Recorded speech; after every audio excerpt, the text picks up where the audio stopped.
todos?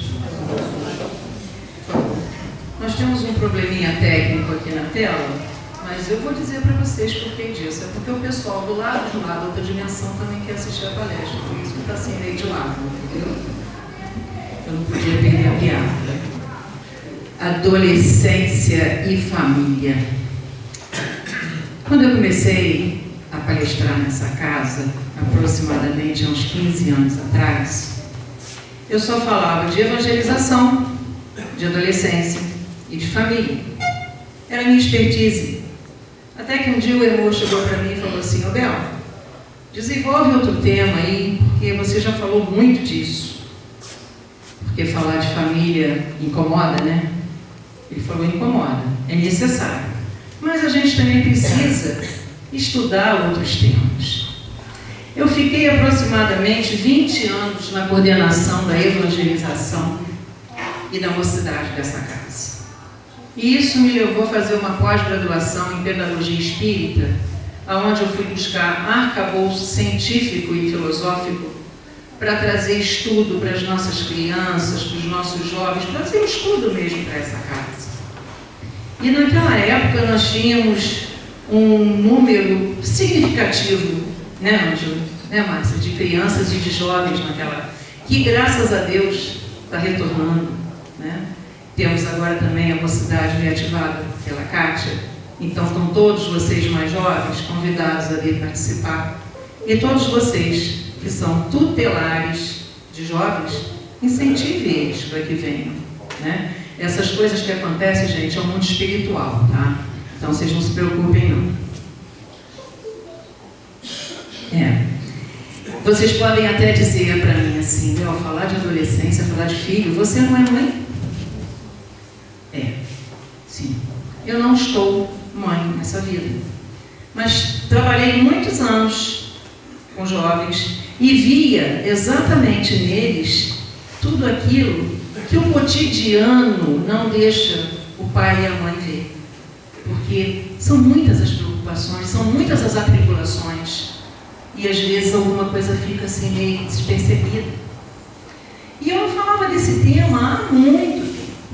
Aí um dia, sentada ali, assistindo uma palestra, um palestrante, que eu não me lembro quem é, e eu não me lembro também o que ele falou. Ele falou alguma coisa que eu virei para a Márcia e falei assim: eu não concordo com o que ele falou, porque era relacionado a jovens e eu sou defensora dos jovens. E aí a Márcia falou para mim assim: está na hora de você voltar a falar de família. E eu falei: é verdade, tem muito tempo que eu não falo disso. E aí eu fui fazer as minhas pesquisas lá nas minhas pesquisas antigas. E naquela mesma semana, não passou aqui, galera. Tá ligado? Aí, a Netflix lançou essa série. Quem já assistiu? Levanta a mão. Impactante, não é?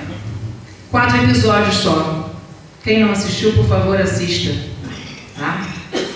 A série Adolescência, que no original em inglês é Adolescência, da Netflix, explora a vida de um adolescente de 13 anos, Jamie Miller, que é acusado de assassinar uma colega de escola, Kate Leonardi.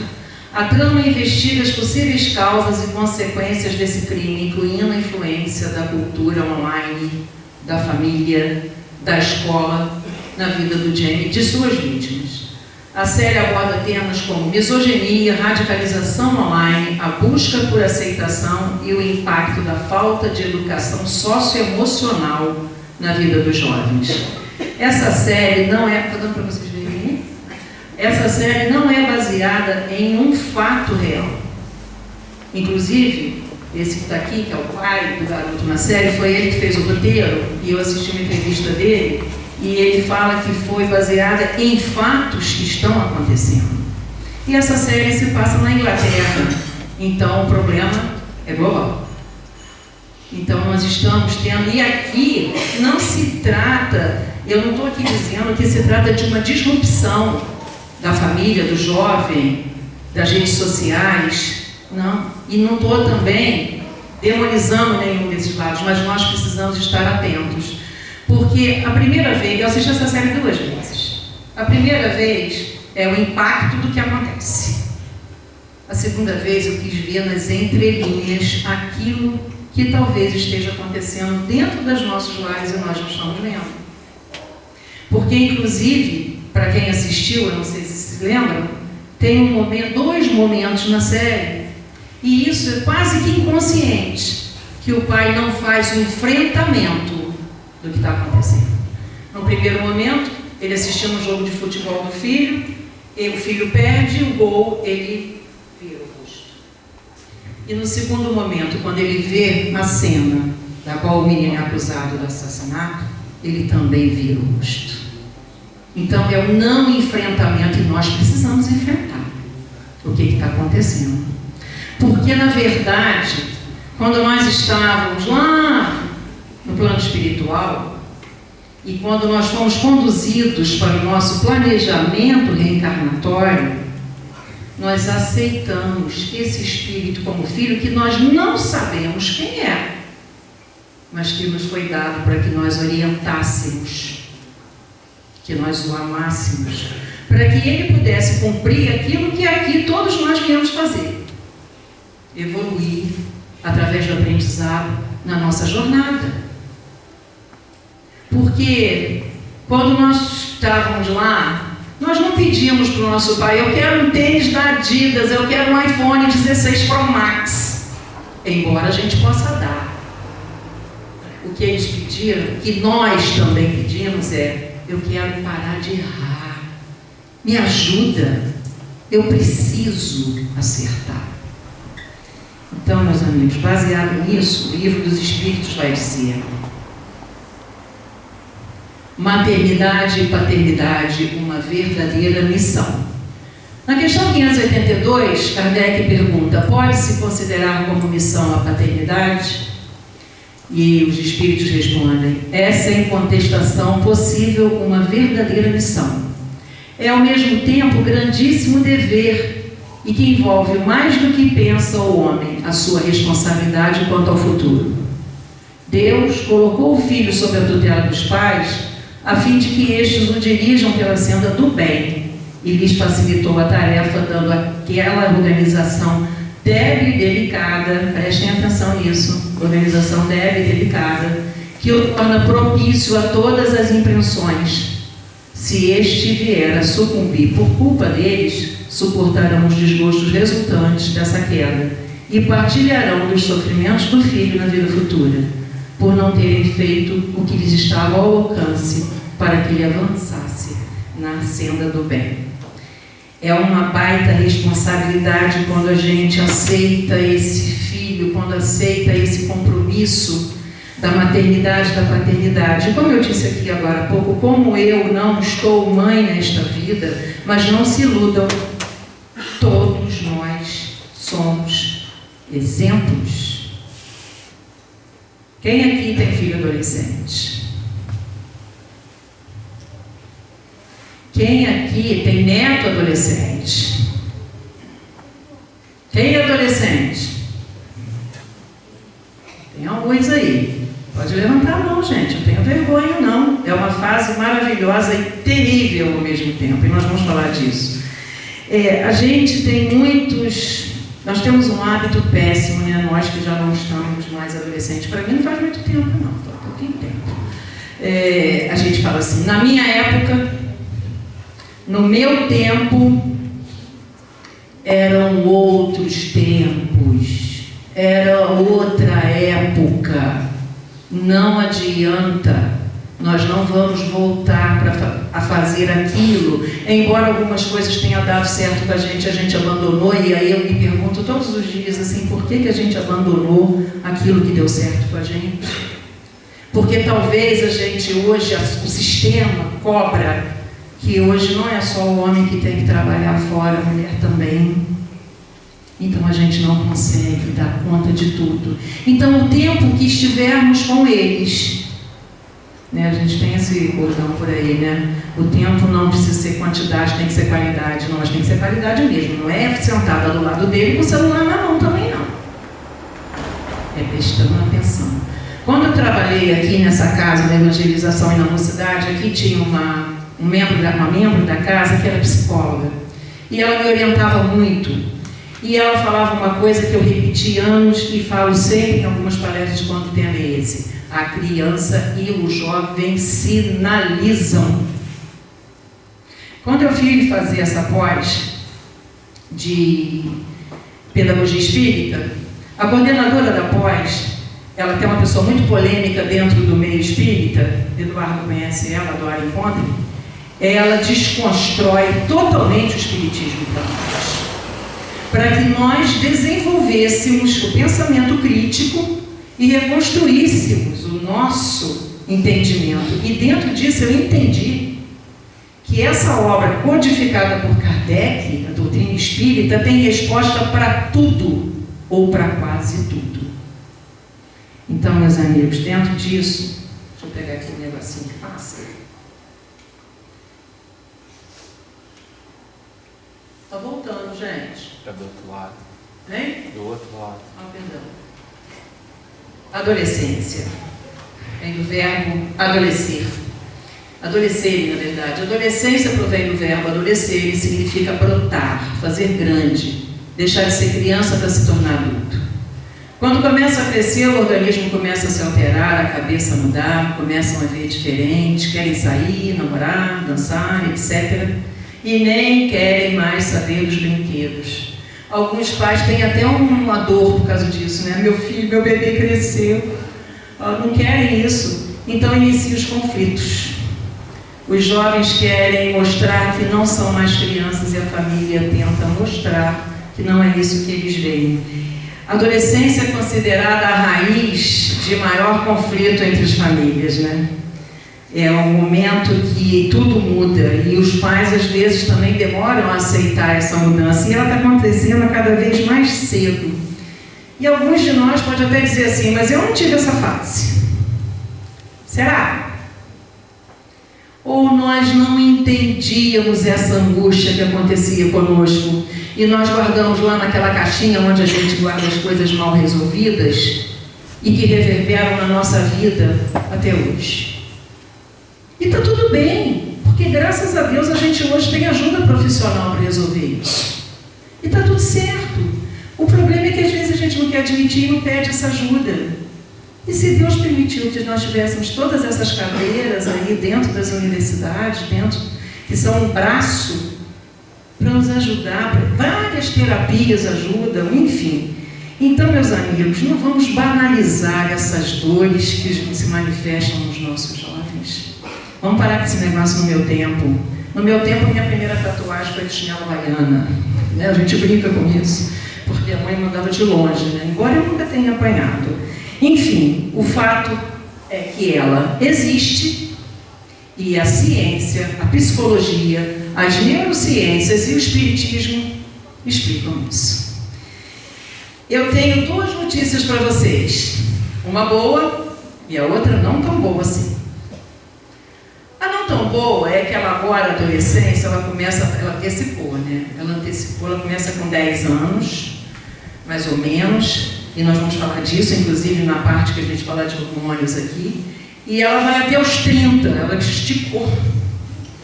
O pastor Cláudio Duarte costuma dizer que se você tem um filho em casa que não estuda e não trabalha, você não tem um filho, você tem um hóspede. É mais ou menos isso. A boa é que passa. Né? E segundo a Organização Mundial da Saúde, a adolescência é um período da vida que começa aos 10 anos e vai até aos 19. Já não é mais isso, né, gente? E o segundo Estatuto da Criança e do Adolescente começa aos 12 e vai até aos 18. A adolescência é uma fase caracterizada por alterações físicas, hormonais, sexuais, emocionais. É nesse período que o corpo torna-se maduro. É o período da puberdade. Entre 10 e 13 anos nas meninas, 12 e 14 anos nos meninos, que é quando ocorre o desenvolvimento dos órgãos sexuais. E aí, susto. Susto é a primeira coisa que o pai e a mãe têm quando começa a perceber que o filho mudou totalmente de comportamento, né? Afinal de contas, nós estamos falando de princesas e de príncipes que agora viraram bruxas e sapos. ia na página daquelas mocinhas todas vestidas de preto, de cabelo esticado na chapinha ou com cachos bem definidos, esmaltes coloridos, olhares desafiadores. Antecipamos a adolescência através de tantos estímulos que hoje quem está brincando de boneca é adulto, né? Bebê reborn. Eu fiz até uma versão na minha inteligência artificial, gente, eu de bebê reborn. Brinquei com um amigo meu que é pediatra que eu levar para ele tratar. E por que meu menino tirou a cama, jogou o colchão no chão e usa aquelas roupas esfarrapadas e pinta o cabelo de vermelho, azul, amarelo? Está tudo bem. Por que eles ficam trancados no quarto o dia inteiro? E isso eu já falei aqui e vou falar novamente. O quarto não é mais o lugar seguro dos nossos filhos. Primeiro porque eles estão desenvolvendo um individualismo muito grande. Porque, meu filho está dentro de casa, mas está sozinho no quarto, você está sozinho no outro. Ou sozinho. Então, se antes a gente não conseguia conversar, agora muito menos, né? Eu não sei se acontece aqui alguém de vocês tem um filho que manda mensagem para você, ele no quarto, você na sala, e ele manda mensagem no WhatsApp: mãe, estou com fome. Isso acontece, gente. E isso que eu estou dizendo aqui, mas tudo que eu vou dizer, eu estou vendo gente rindo porque está acontecendo, né? Ai meu Deus, em casa está acontecendo isso. Gente, eu trouxe a espada de São Jorge hoje porque a gente tem que despertar, porque isso é muito sério. E vocês vão ver quanto sério isso é. Quem assistiu a série Adolescência, lá fala dos códigos secretos, né? Dos códigos secretos, que na série eu não vou dar spoiler para que vocês assistam, mas tem um policial que o filho estuda na escola e o filho fala: pai, você não está entendendo. E eu trouxe alguns dos códigos para vocês verem. Códigos secretos dos adolescentes. E depois eu quero que vocês me digam se vocês sabem disso, tá? Termo P911 ou, por favor, 999. Descrição: pais estão assistindo. POS, descrição: pais por perto. Pais olhando por cima do ombro. Vocês sabiam disso? O termo #DEB, depressão. Pílula vermelha. Quem aqui lembra da Matrix? Mas ela agora virou um símbolo de grupos que pregam que homens estão sendo oprimidos e que mulheres são inimigas. É usado para marcar adesão a discursos machistas e radicais. Aumento do feminicídio. Esses grupos são feitos na internet, está cheio deles. E tem só esses não, tem mais. O emoji 100. Tem um espírito obsessor aqui. Representa a chamada regra 80-20. A ideia de que poucas mulheres escolhem poucos homens, justificando atitudes manipuladoras e misóginas nas relações. E esse menino, na série, tem 13 anos, hein? Feijão, parece inocente, né? Esse emoji do feijão, mas ele é o símbolo usado pelos incels. Sabe o que são os incels? É um grupo de celibatários involuntários. Comunidades que misturam frustração, ressentimento e misoginia. O símbolo do perigo: perdoe, pequena, errei, fui rauzito.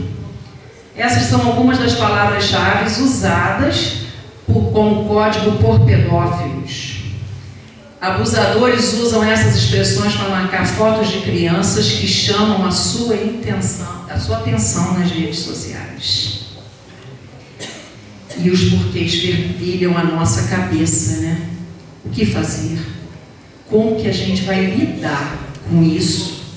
Se fica quase que impossível a gente controlar o acesso que eles têm no mundo digital. O que fazer? Porque de repente eu estou olhando dentro de casa e tem um ET lá. Eu não sei mais quem é aquela criança. Nem ele. Ele também não sabe. Porque, como eu já disse para vocês, passa tem que ter muita paciência e ajuda profissional. Hoje nós precisamos disso. Não abram mão disso. Psiquiatra é coisa para maluco, psicólogo. Não é não, gente. Eles não precisam dessa dor. Só temos que tomar cuidado, né, no caso do tempo da psiquiatria, e desculpe aqui se eu estou falando alguma bobagem, é com o excesso de medicamento, principalmente nessa fase, que ainda não está com toda hipotálamo, Thaís, hipófise desenvolvida, né? Então a gente precisa ter muito cuidado, hein? É isso? É. Então. E aí também é uma fase muito conflituosa, porque eu não reconheço esse corpo, eu conhecia o corpo daquela criança, né? Então começam as dúvidas, começam os medos. Eu sou bonito? Sou bonita? Qual é a minha sexualidade? Que quando eu estava aqui na mocidade, eu fiz uma pesquisa com os jovens daquela época, e inclusive, eu estou vendo assim, aqui tem na plateia alguns que foram, alguns não, poucos, que foram meus alunos naquela época, e eu fiz uma pesquisa e eles tinham dificuldade de conversar com o pai e com a mãe sobre esses assuntos. Aí a minha pergunta é por quê? Então a gente tem que ter essa atenção, principalmente nessa fase, quando começa esse amadurecimento, né? Qual vai ser minha profissão? Será que eu vou ter que ser a mesma profissão do meu pai e da minha mãe? Então, para eles também é uma dor muito grande. Os conflitos são muitos e a gente fica assim, esses jovens não querem nada. Mas quem é que não está orientando eles para que eles não querem nada, não querem nada? Porque lá naquela pergunta 582, é uma missão. Paternidade e maternidade. E quando nós estávamos lá no plano espiritual, nós aceitamos receber. Esse que a gente não sabe ainda quem é o nosso filho. Então, é uma fase conflituosa, porque ele acha que não é mais criança, mas também não é adulto, embora pense que seja, e fica todo esse conflito. Identidade, né? Quem sou eu? Essa é a fase.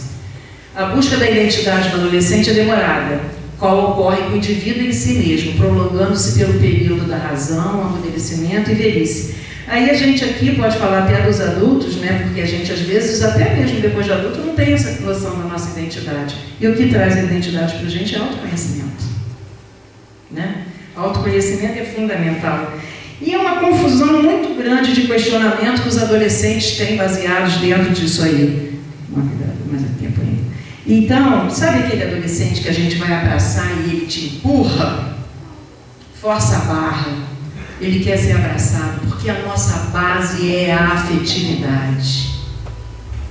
Mas a gente está muito isolado um do outro, mesmo dentro de casa, né? Então nós precisamos fazer esse movimento, porque é necessário que eles se sintam amparados, que eles se sintam amados, que eles se sintam pertencentes, embora eles queiram pertencer a outros grupos, né? E nós vamos falar disso também. E essa fase já começa lá pelos 10, 12 anos, hoje nesse amadurecimento está começando muito cedo, né? As meninas hoje estão aí já com 10 anos sensualizando nas fotos na internet. Não é assim? Mas você vai dizer para mim, mas é um espírito. Não, peraí. Até os 7 anos, nós vamos forjar o Evangelho. Divaldo dizia assim, quando uma criança é pequena, começa a crescer, a gente obriga ela a ir para a escola. E é necessário. Ela cresce mais um pouquinho, eu conto isso aqui sempre. Ela cresce mais um pouquinho, a gente fala assim, vamos colocar para fazer uma segunda língua, porque é importante. E é importante.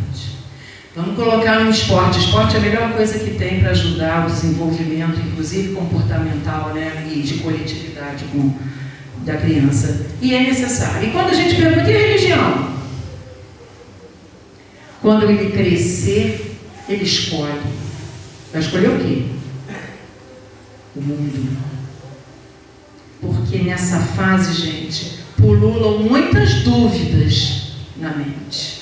Muitas. Porque a mudança do corpo não é só do corpo. É a mudança da mente, é a mudança do físico, é a mudança do emocional, é a mudança de tudo. Então começa a abrir, e surgem também nessa fase, né? a afetividade, o interesse sexual, e existe também essa fase aí, a timidez, a ansiedade, o medo, o pânico, a necessidade de pertencer a uma tribo. Tudo isso acontece. E a gente acha que é bobagem, e não é.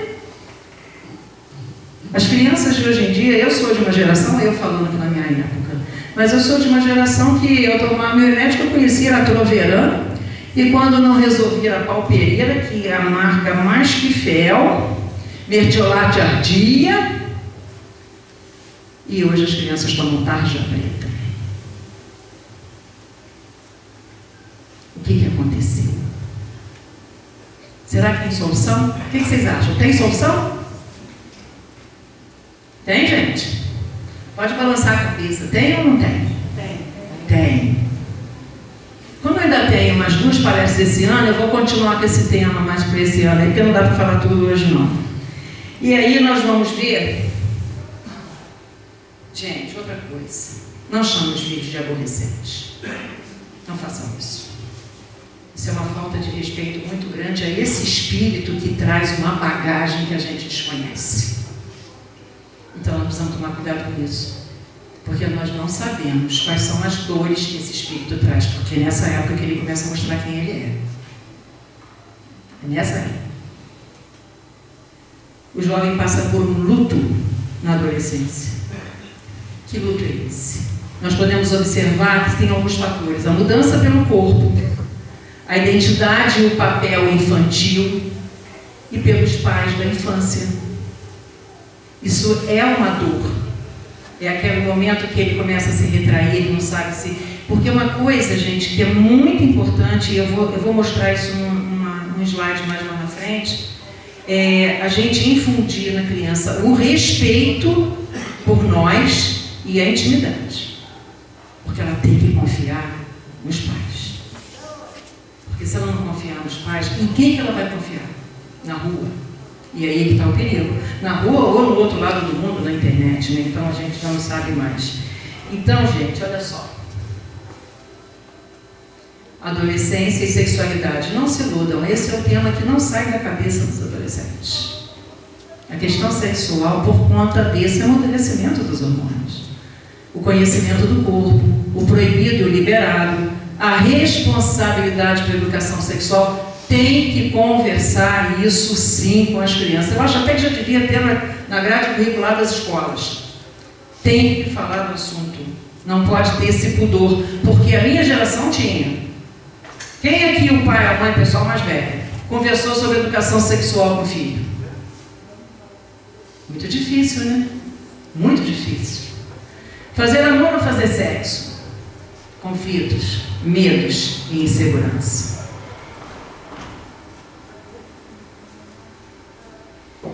Freud, o pai da psicanálise, vai dizer que os filhos adolescentes nos matam todos os dias e ele deu os pais ressuscitarem. Mas o que isso significa? O que isso quer dizer? A crise de identidade se deve a 2 fatores para os jovens: a exigência social e a insegurança pessoal.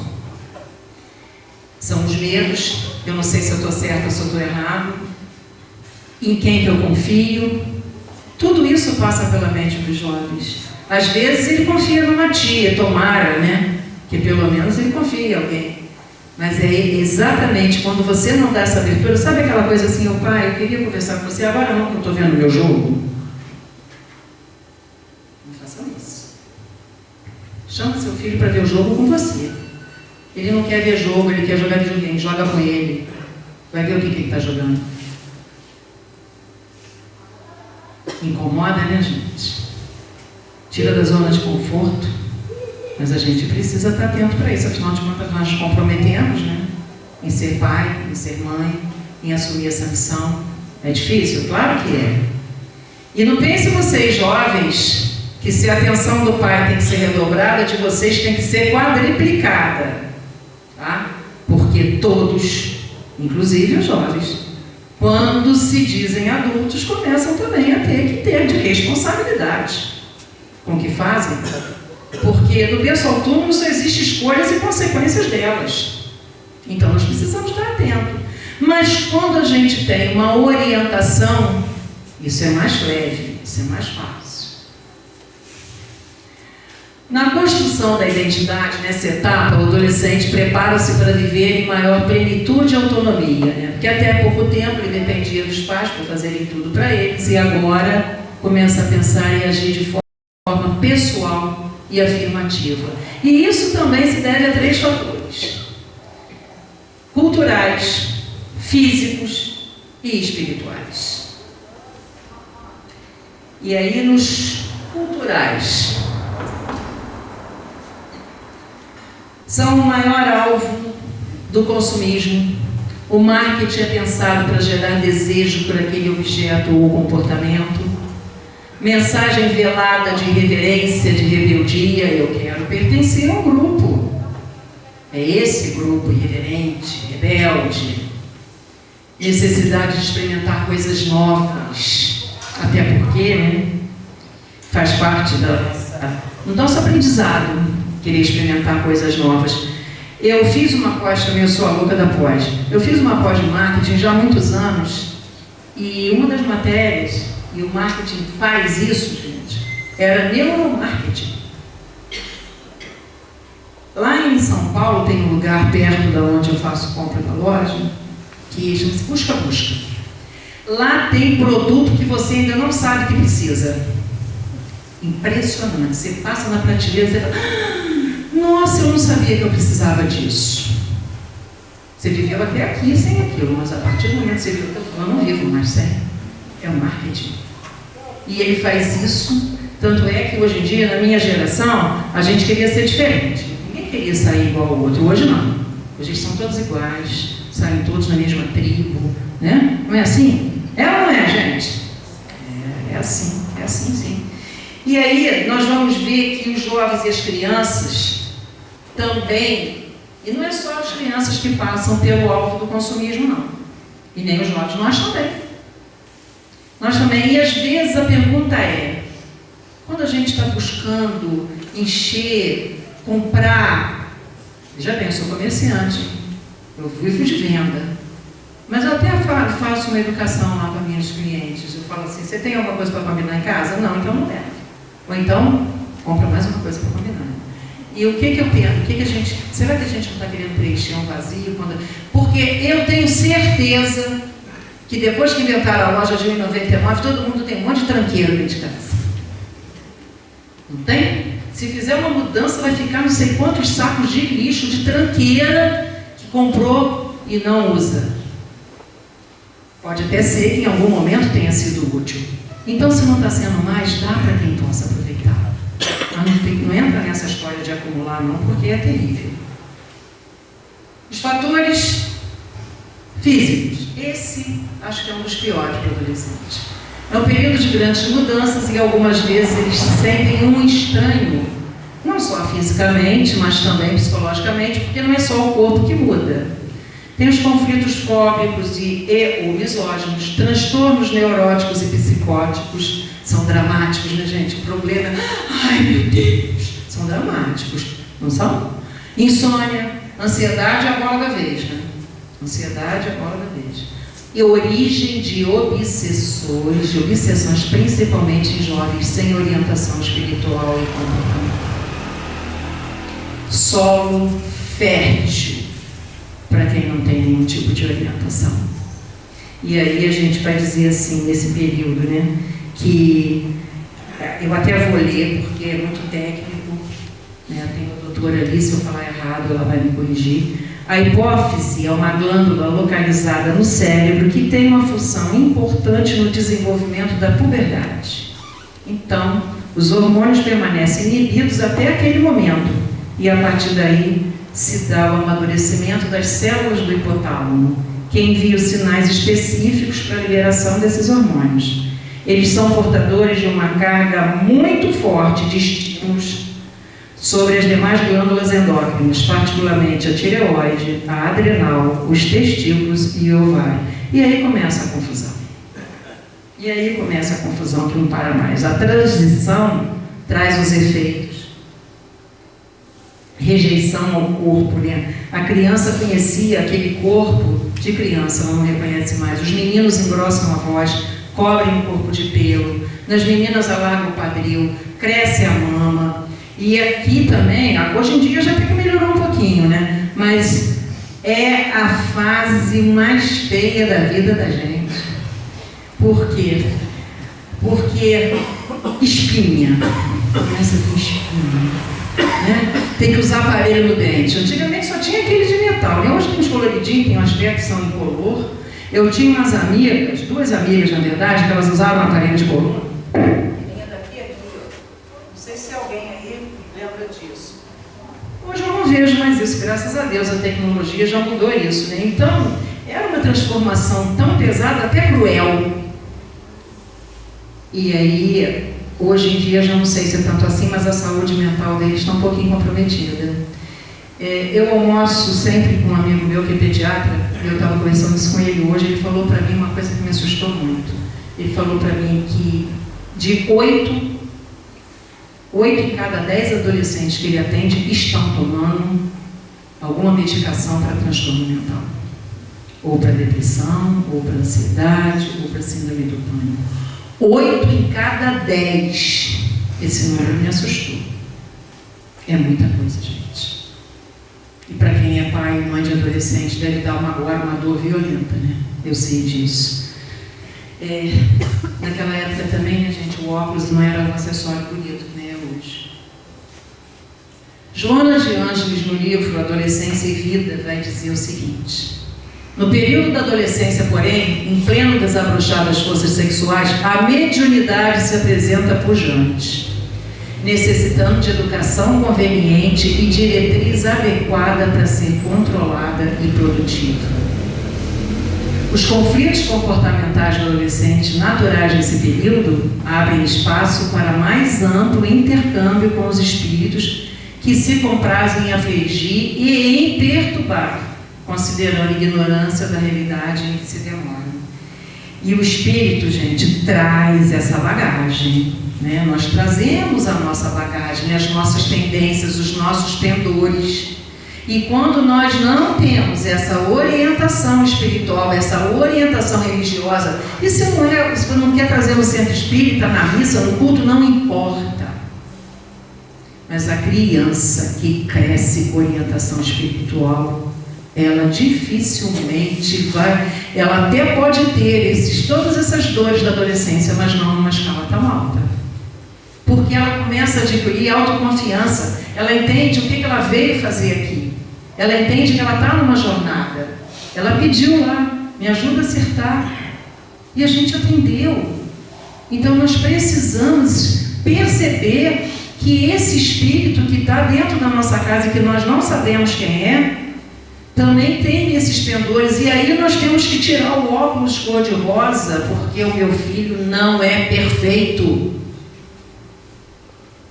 Não é nenhum de nós, senão não estaríamos nesse planeta.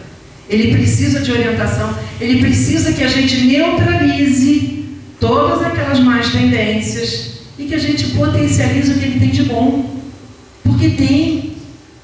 Todos nós viemos com habilidades para tudo isso, para dar certo, inclusive. Porque nós não viemos aqui só para pagar a conta.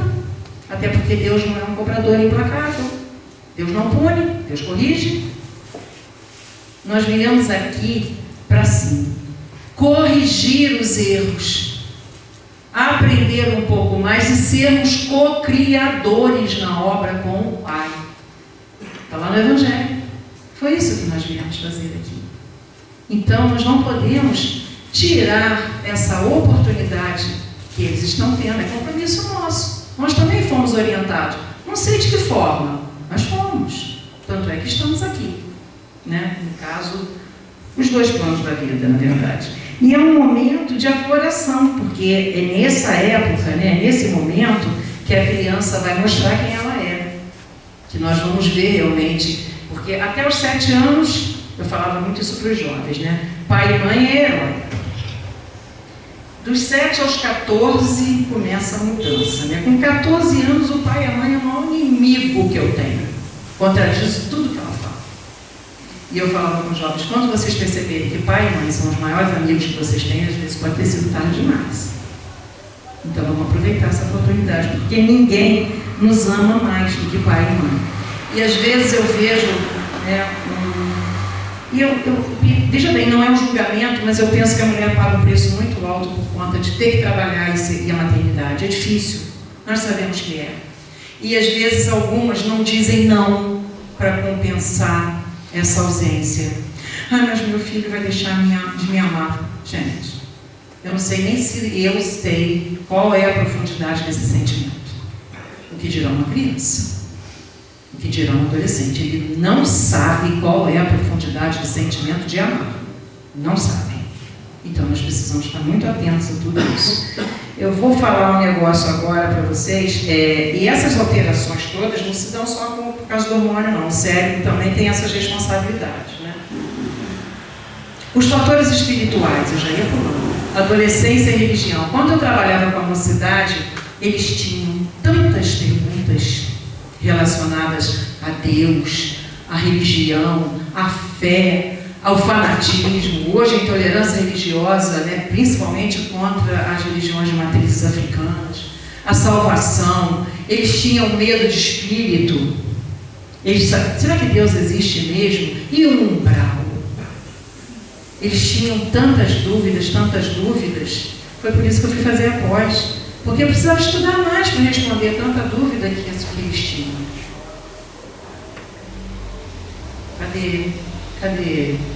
Não estou vendo. Bom, enfim, eu ia mexer com um dos jovens que foi meu aluno aqui. Né, Tiago? É isso aí, o Tiago foi meu aluno. Então, nós vamos entender o que se passa nessa rede. Acho que até vou chamar a Thaís aqui para explicar. Adolescência, nome bonito, hein? Lapidação sináptica, dá até para colocar o nome da filha. E mielinização axônica. O que é isso? Vamos entender que o que se passa nessa rede de neurônios, na chegada da puberdade, milhares de neurônios são descartados por falta de uso. E aí, as outras conexões, elas se tornam mais ricas e mais rápidas. E aí é o que eu falo. Tenta contrariar um jovem na aula, ele argumenta, e você não tem argumento contra ele, não. São as redes neurais dele que estão rápidas demais e ricas. Então, ele vai contra-argumentar tudo o que a gente disser.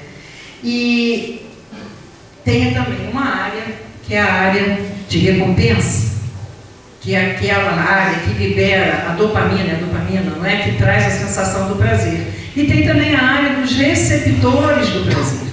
Quando a gente vai crescendo, vai avançando, esses receptores vão caindo de 1/3 até a metade.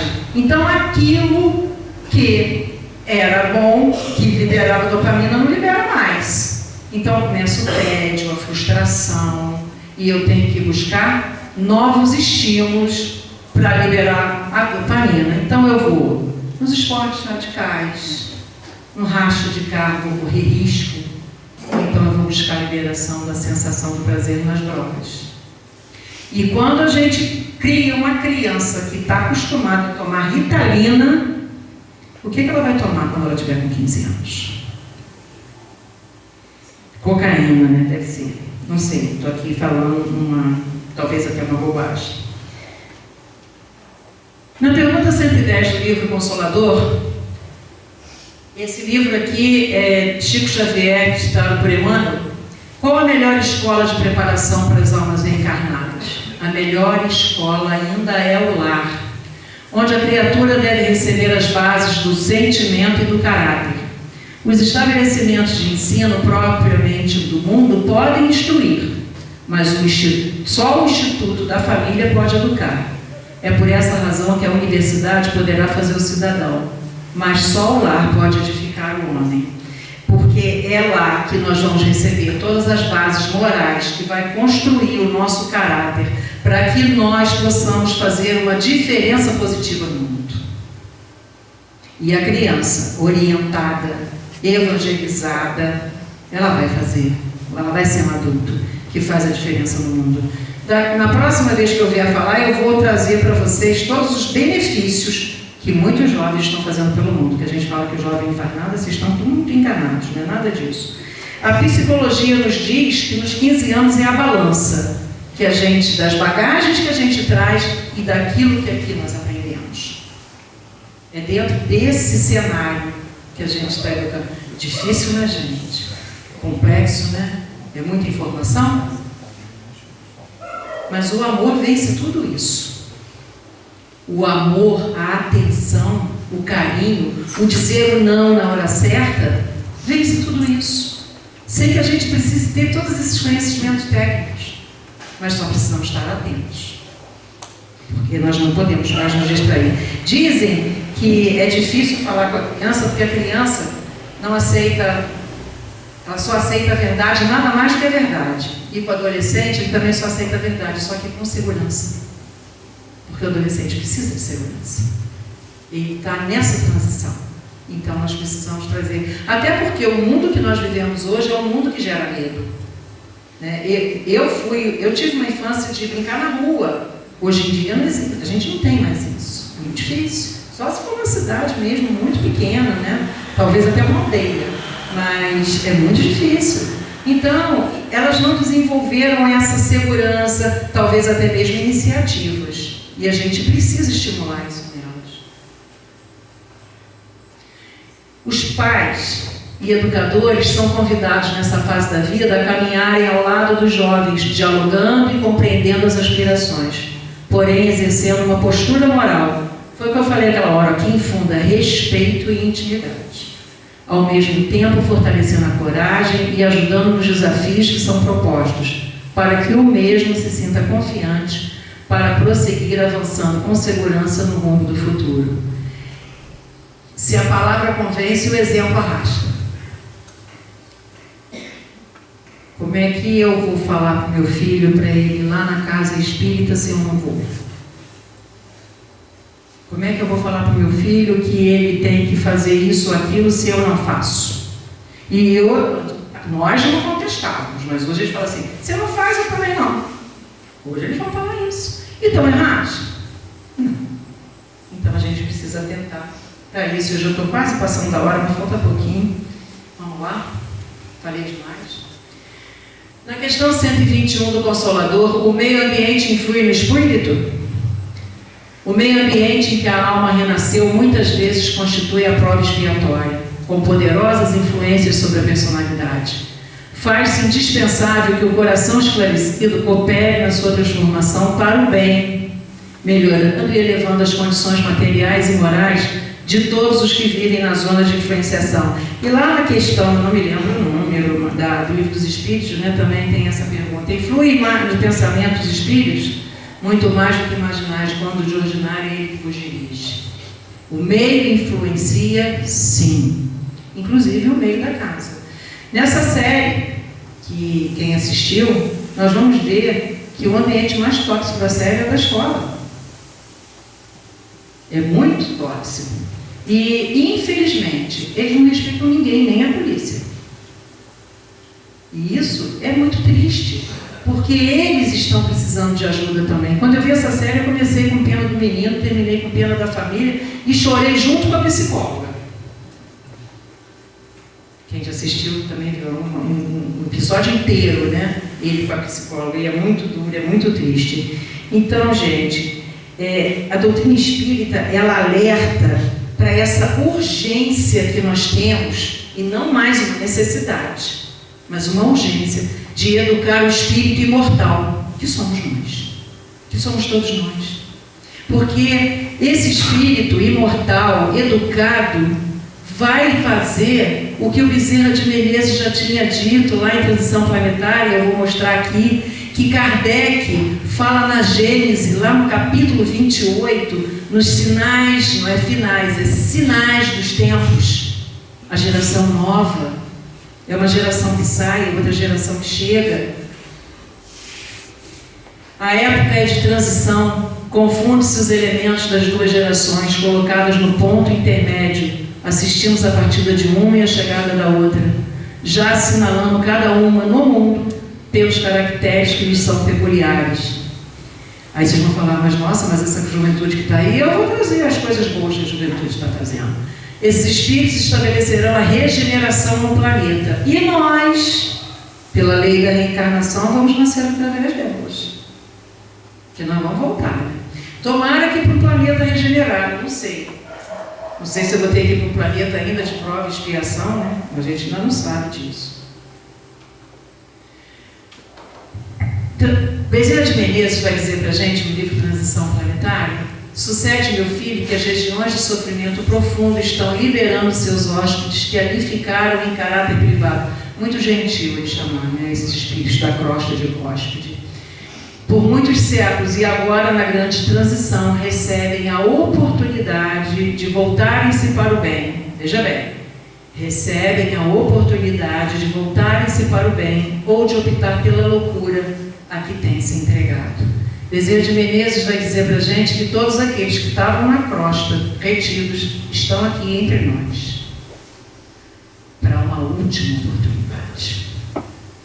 Então, é compromisso nosso tentar orientar, mesmo aquele que não são nossos filhos, mas que precisam de receber uma palavra amiga, ou não só de nós falarmos, mas também de ouvirmos o que eles têm a dizer.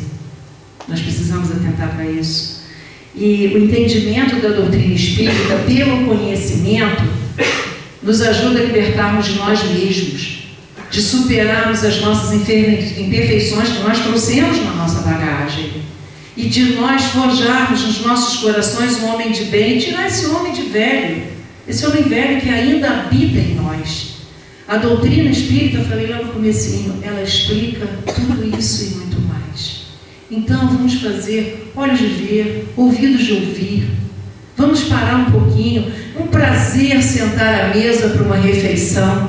Culto do Evangelho no lar. Os 4 P's, né, gente? Paciência, página, prece e passe.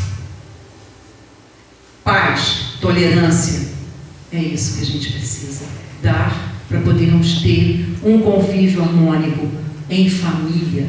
Essa instituição mais antiga do mundo e que precisa ser preservada. Então, meus amigos, para encerrar, e eu não vou poder nem mais me adiantar muito de uma poesia aqui para ler, honra teu pai e tua mãe e amarás ao próximo como a ti mesmo. Está em Evangelho de Mateus e é Jesus. Eu coloquei um continuo ali porque esse assunto não acabou e a gente vai falar disso. Dá tempo de eu ler a poesia?